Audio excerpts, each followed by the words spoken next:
Hello everyone and welcome back to another Dreams video. Today we're becoming, as usual, one feature of Dreams and a little topic on the side. So today's feature is going to be the Squashyness slider for sculptures.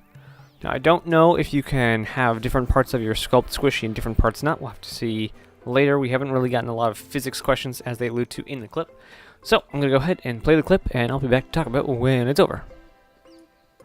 And just very exciting. So let's see, what else? Oh, someone's asking, how do you make the ball so bouncy, and can everything else be made just as bouncy?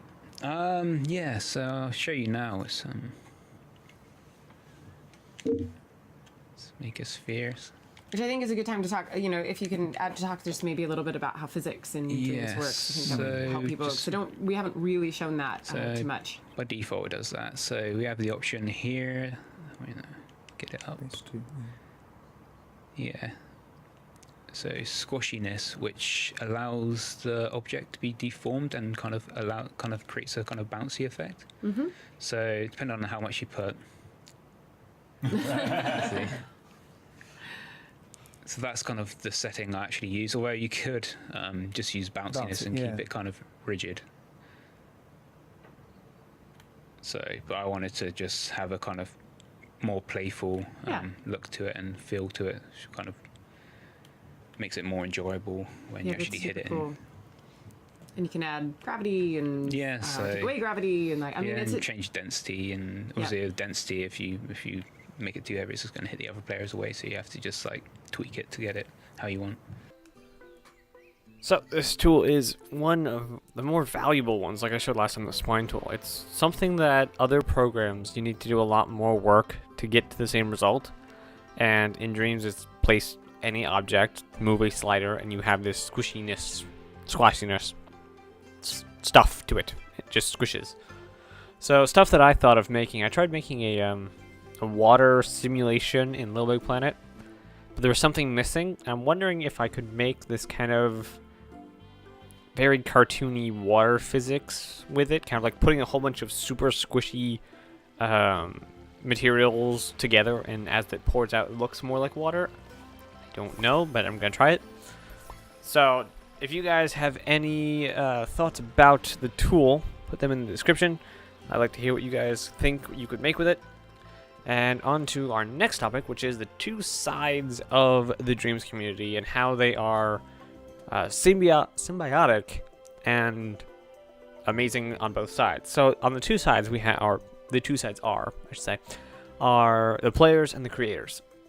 They don't necessarily need to be mutually exclusive, but they don't need to be non-mutually exclusive. Anyway, everyone who plays Dream doesn't have to make it. Everyone who makes in Dream doesn't have to necessarily play anything other than what they're making. Obviously, playtesting is a thing, but lots of people have said that like they're not going to make that much because they're not good at it, but they'll probably dabble and they'll try to make some things. And that's a really interesting idea, something that they didn't really touch on with Little Big Planet, which was there's plenty enough people making stuff to never have to make stuff.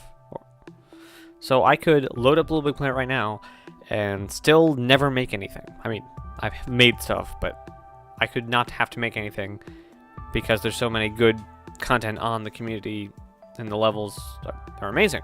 There's so many things I would recommend. I might do a video on that, levels I recommend. And on the creator side, because it's a self-contained engine, it doesn't necessarily need you to play the game to feel like you're using the game. Obviously, it is gonna be a nice break from creating all the time. If you're to play it, you might actually want to go see what other people are doing. And if you look into any like designer course or whatever, they'll always say go and play games, because that is where you're going to get all your knowledge of other people's way of thinking, how they've gotten over some barriers or what they have for tips and tricks. So yeah, it's gonna be this thing where you don't have to, but you probably will do both sides. But you shouldn't be intimidated by this game engine or game, whatever you want to call it, because you need to do one or the other. You can do whatever you want in this game. You can pick up Dreams because it has a really good MIDI in it, or you can pick up dreams because animating is good in it. There's a lot of people who do animation, just animating on YouTube, like that's their entire channel. So this would be great for that kind of YouTube channel, that all you do in this is make YouTube videos about animation. Actually, I can think of one that I might actually contact after this video. So yeah, that's kind of what I wanted to talk about. This video is a bit shorter than usual, but I'm trying to keep these a little longer. So 5 minutes is the goal, and I guess that is it. So if you guys have any comments, leave them in the comment section. And if you guys have any questions, I'd love answering questions, so put them in the comments as well. But that is all. I hope you enjoyed it. Don't forget to like and subscribe, and I'll see you guys in the next one. Bye, guys.